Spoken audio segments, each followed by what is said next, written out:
राजू बाबा गायब गायब गायब गायब एगो लइकन के फरमाइश बा भाई कने खातिर तो जिए के बाबा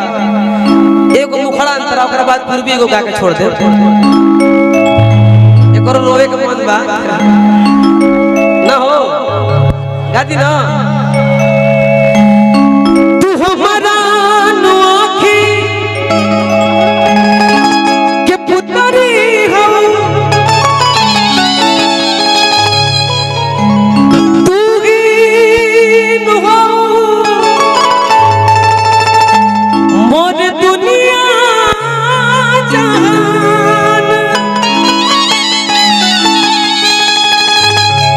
तोहरा के दिल में बसोले पानी बनोले पानी तोहरा के हम आपन जान।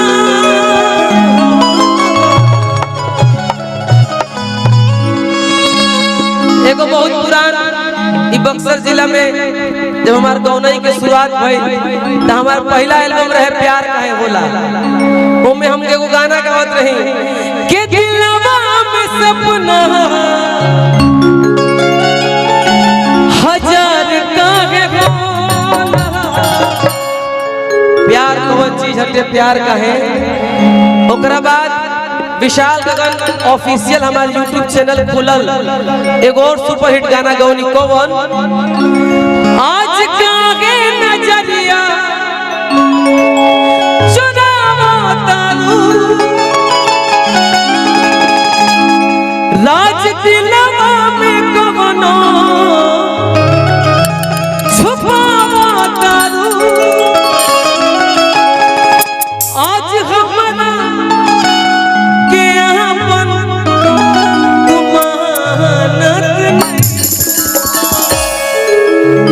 आज हमारा के आपन हर के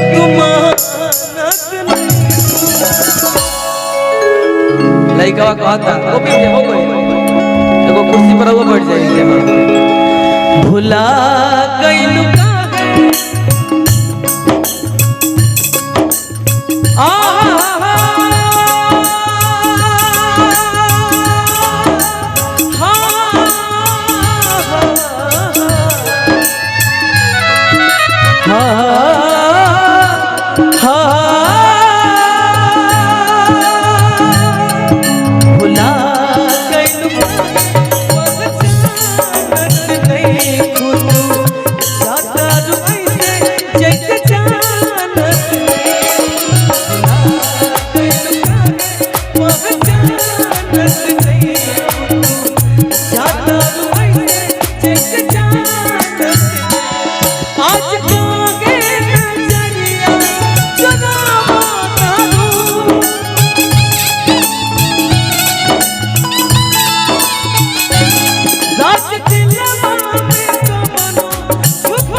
अंकुर चौबे जी की तरफ से बहुत पुरस्कार आए गोपी जी के भाई बहुत पुरस्कार मिलल हार्दिक अभिनंदन बंधन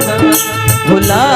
गइलू काहे बहुत जानत नहीं गुरु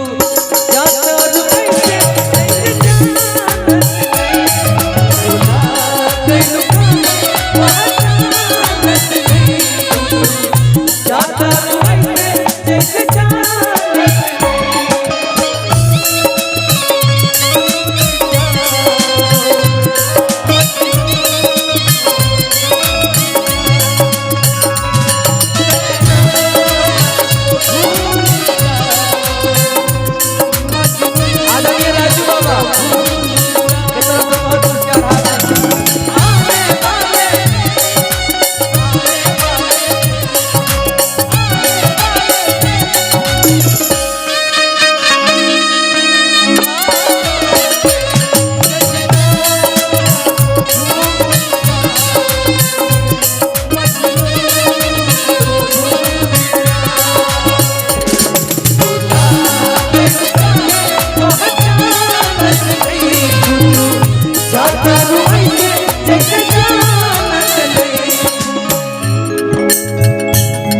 का दर्द छुपाना कितना मुश्किल है,